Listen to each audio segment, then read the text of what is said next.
Good afternoon, everyone. I'd like to call the Human Resources Committee of Bruce County to order for this Thursday, May 3rd meeting, and welcome our online viewers and visitors. At this time, I need to remind everyone as well that it's our own responsibility to disclose any pecuniary interest we may have in today's agenda. I would ask the members to do that if and when the matter arises. Moving on to information items and 2A, and Marianne. Good afternoon. Thank you very much, Warden. So the first information item that we have for you today is the actuarial evaluation for the County of Bruce WSIB liabilities as of December 31, 2016. I'm very pleased to be able to provide this report plus the retirement benefits liabilities at the same time that we are getting our audited financial statements. I think the two tie in very well together. And so this is a report for information, and we did contract with Nexus Actuarial Consultants to assist us in this process. And so there were a couple of key differences in compared to the previous reports that were done, and that's identified two issues for this particular evaluation: the December 15th amendment to the WSI Act and the allowance for future improvements in mortality. So although item 1 did not significantly impact, there was a financial impact of $23,228 that is further detailed in the Nexus report on their page 2. Further, upon review, Nexus recommended that the method for which the county reflects allowances for future improvements in mortality be aligned with the method undertaken by WSIB.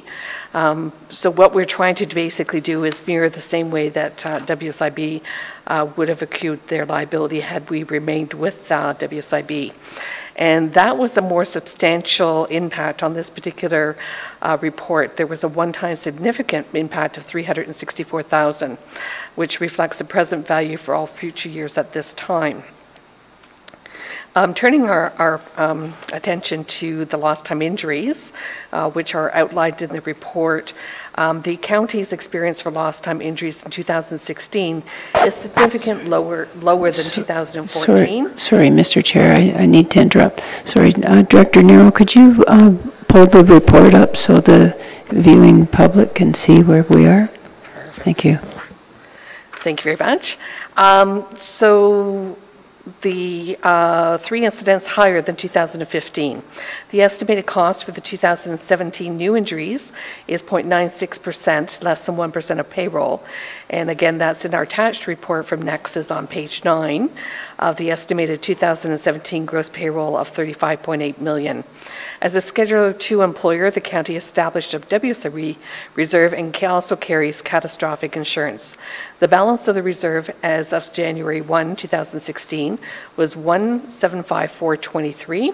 Expenses included in the operations of the health and safety function of the county, the reinsurance payments, payments to WSIB, as well as $475,000 to offset the operating budgets, are also aligned in Appendix F on page 23 of the report, and there's a shorter version of this on this report as well.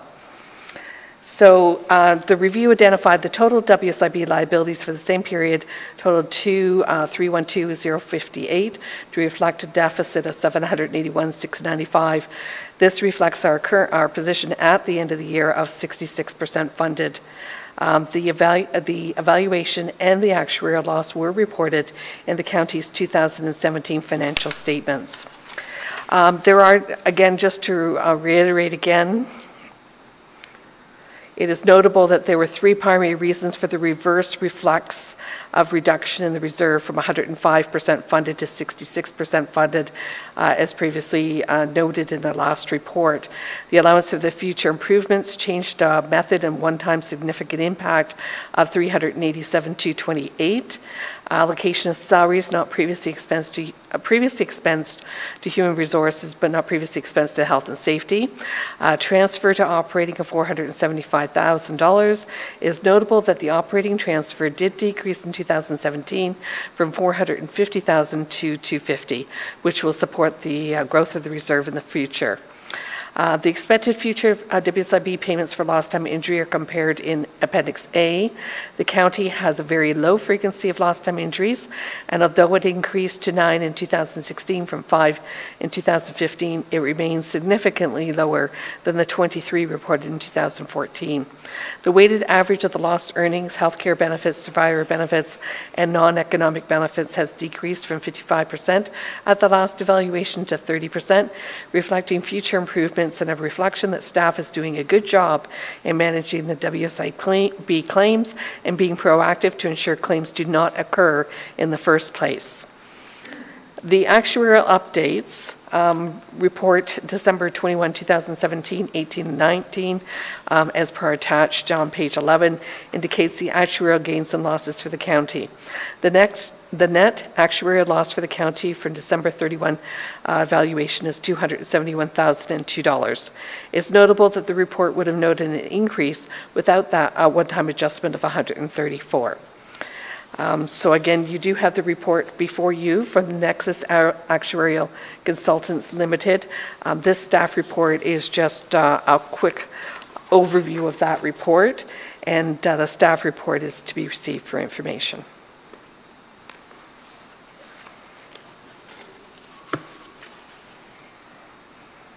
Mr. Ward, may I just ask a question of the director before you open the floor for questions? How does the catastrophic insurance work in relation to this that we maintain? Through you, Warden, the catastrophic insurance provides for any great loss the county may have in the future. So particularly it provides if we did have an incident greater than a $500,000 award, that it would then help insure that claim. So if there was anything catastrophic as you're building your reserve, you need to take a look at what is catastrophic. We also have another reinsurance AD&D policy that helps cover us for that from 0 to 500 for that type of catastrophic loss. So there's a reporting mechanism that basically if we think we're going to have an expensive claim, we let both insurers know quickly, and then they can help us monitor and also try potentially reduce some of the liability for that as well. So they do have some other services built into that.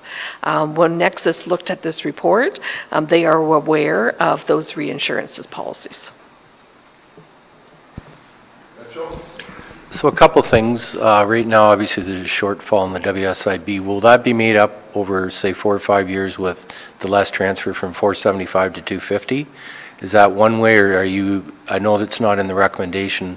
I had mentioned this earlier in the audit report, we take money out of tax stabilization to build up and get back to where we should be with the WSIB. And the other thing I found interesting was that a survivor of a WSIB person that has passed away or whatever, that we still have to manage those funds so that they still are getting paid. Is that correct? Did I read that right?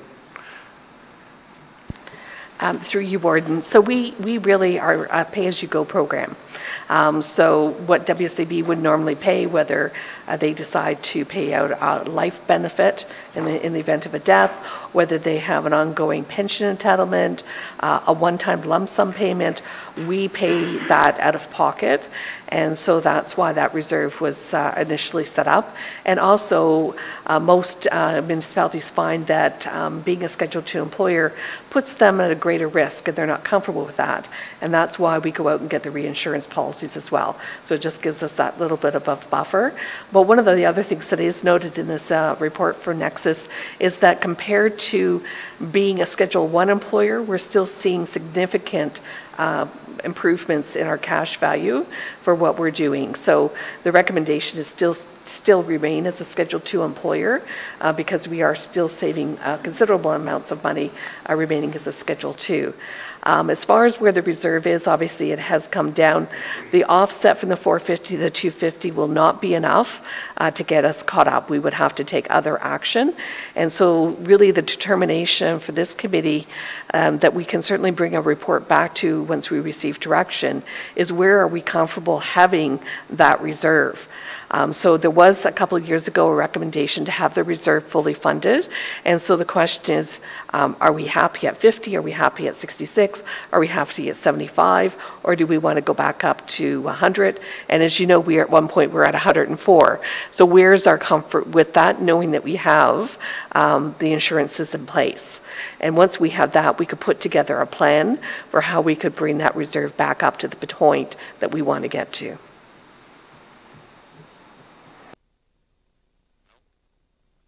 Thank you. So in 2017, was that the first year it was reduced? From the 450 to the... Through you, Warden, it has been gradually being reduced, and we only do this report every 3 years. So was that the first? Yes, it was. 2017 was the first. Okay. And so we have the ability to determine what we feel is appropriate. Does our auditor say what is appropriate, or do we make that? Okay. So do we have any history on what other municipalities feel is appropriate, or that's just up to us, I guess?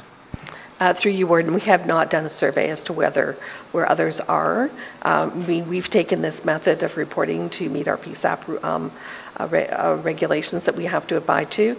And it's also notable that as we get into the next report, which is the retirement benefits liability, when we do have a loss, we're able to spread it over a longer period of time, whereas when we have a loss in the WSIB, the accounting method that we are undertaking is a one-time loss. So we're realizing it in the year that the loss happens. That's why you're seeing such a variation. You're not getting a smoothing period as well. And certainly I can defer to Susan or Davidian if they want to So this is showing speak in to that a our little bit more. statement as a loss, showing in our financial statement as a loss? We took a loss on the WSIB liability. So what they had estimated in our previous actuarial was a lower liability than what it actually was when they assessed it. So at that point in time, we have to either take the loss or the gain. There's no impact on the reserve on that. It just shows on our financial statement as our obligation. Okay.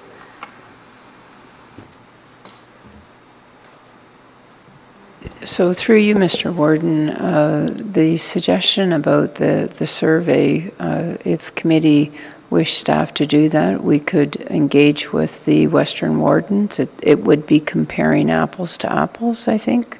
Pretty sure that most counties operate in terms of the WSIB as we do. And the question from the director is, what is your comfort level? What do you feel you would like to see the percentage at? Because you're seeking that to be able to come back and say this is what it would mean to fund to the level that you want it to be. So do you want it to be 100? Do you want it to be 75? What would you like? What are you comfortable with? Sorry, how often would we need it 100% funded? And so I'm not sure I really understand our financial obligations to a WSIB claim. So how much do we have to contribute? And then I'm assuming the province also contributes. And what are those percentages? How often would it result in us needing, we have to have it 100% funded for this? Through you, Warden. What they base this on is based on potential of claim costs. So they look at what's happening currently, and they've looked at what we're paying out in claims because there is no mechanism to close a claim. So, for instance, somebody hurts their wrist, and it's work-related, and they heal, but they get sore in 5 years, and they go back and say it's still related, and the doctor supports that, then you could have an ongoing medical cost, as an example, related to that initial wrist injury. So it's kind of hard when they do the actuarial evaluations to know if that's going to happen. So they just basically have a formula that they attach to that. We haven't had any catastrophic losses, so that's not in our evaluation. If we had a catastrophic loss, then they would be probably recommending something different based on that. I thought claims closed, just from my own personal knowledge. I just thought there was a date, and if you had been kind of injury-free for so long, then the claim was closed. So, sorry, I didn't realize that. But, okay, thanks.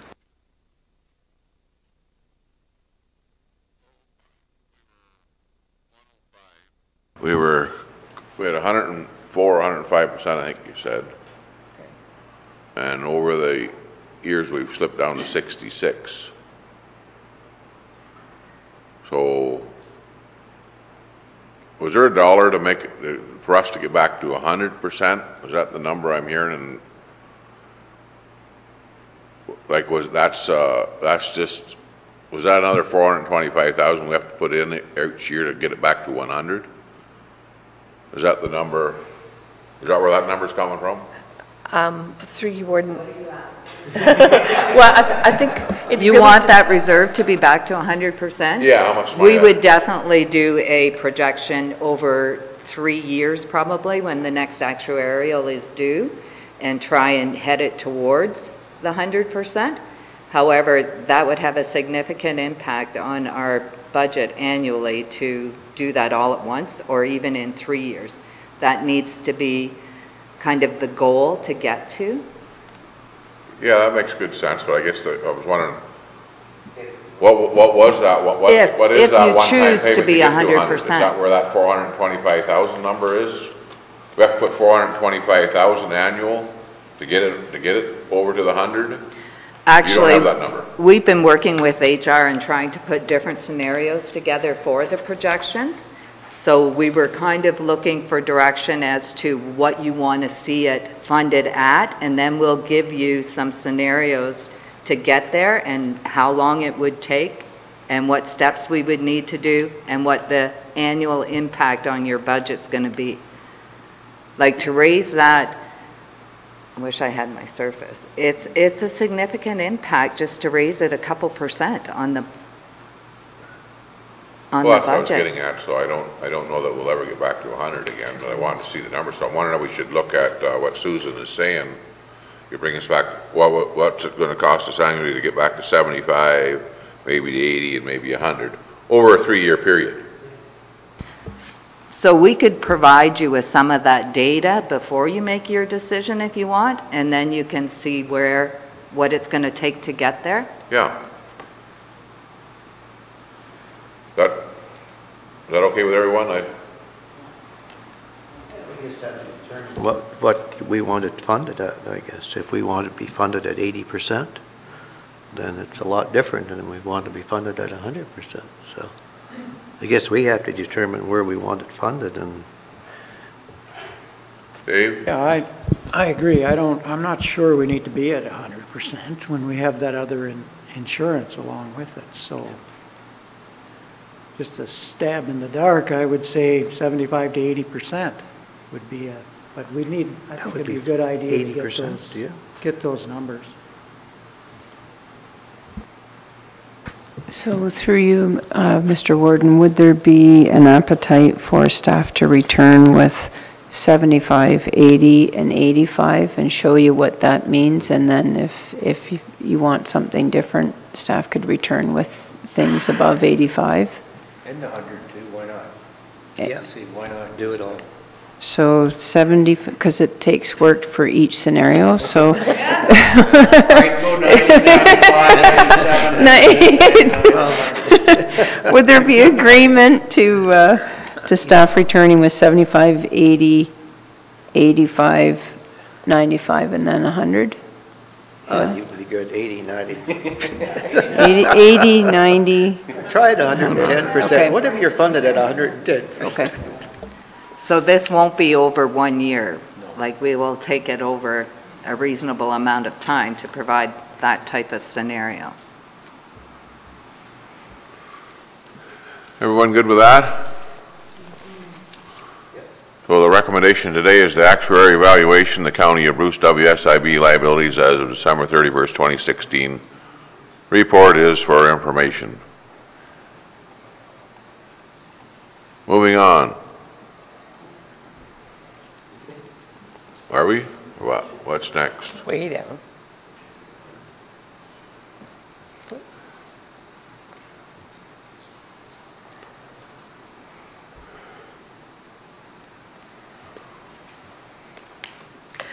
Next, we have the actuarial valuation, County of Bruce retirement benefits liabilities as of December 31, 2016. There were two identified issues. The first issue was around a misunderstanding of what was required, and that was cleared up before the report was issued. And the second was in changes in the design of cost sharing, which was negotiated through our agreement with OPSU, whereby the county increased its share of the retiree paid benefits from a 50-50 cost sharing activity between the employee and the county to 100% of premium paid by the county. However, that did exclude travel, and now the travel is now completely borne by the employee at 100%. The Nexus report estimates the 2016 liability for post-employment benefits of $130,176, and that is in the attached Nexus actuarial valuation report on page 23, to be amortized over the estimated average remaining service of the 14 years starting in 2017. This evaluation and the amortized loss was reported in the county's 2017 financial statement. And again, this is an actuary evaluation, and it is for information. Any questions on that information item?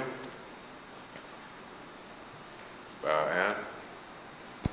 I was just wondering, the retiree paid benefits, again, is like some, and I just don't know for here, sometimes you have it, it's for so many years after you retire, and does that apply to the county? If there's a definite number of years that you receive benefits and then that's it? Or does it go on till they die?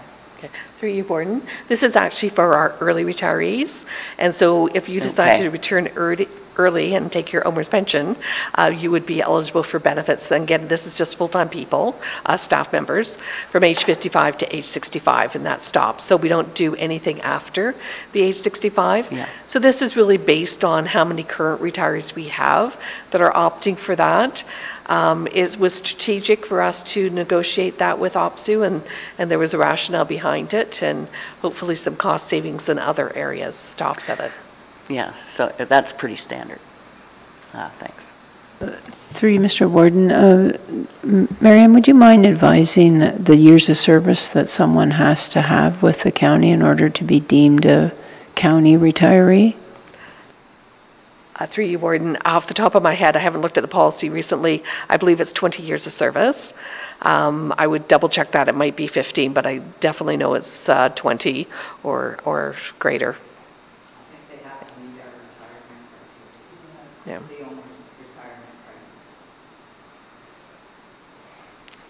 I can certainly bring that back or send off an email to qualify that. That number needs to be increased greatly, in my opinion. Yes, it's been like 30 years.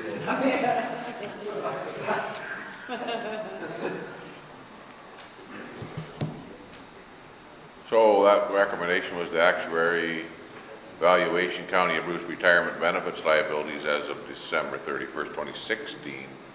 Report is for information. Does anyone have any more comments on that item?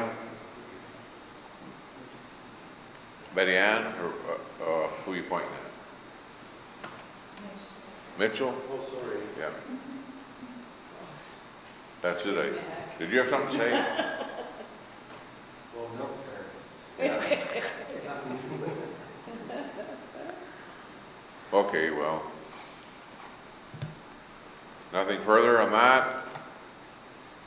I think the only other item perhaps is a closed meeting, that the committee move into a closed meeting pursuant to section 239(2)B of the Municipal Act 2001 as amended to discuss personnel matters about an identifiable individual, including municipal or local board employees, and section 239(3)(1 of the Municipal Act 2001 as amended for the purpose of educating and training the members. Can I have a motion for that, go into close, please? Moved by Mitch, second by Ann. Any discussion?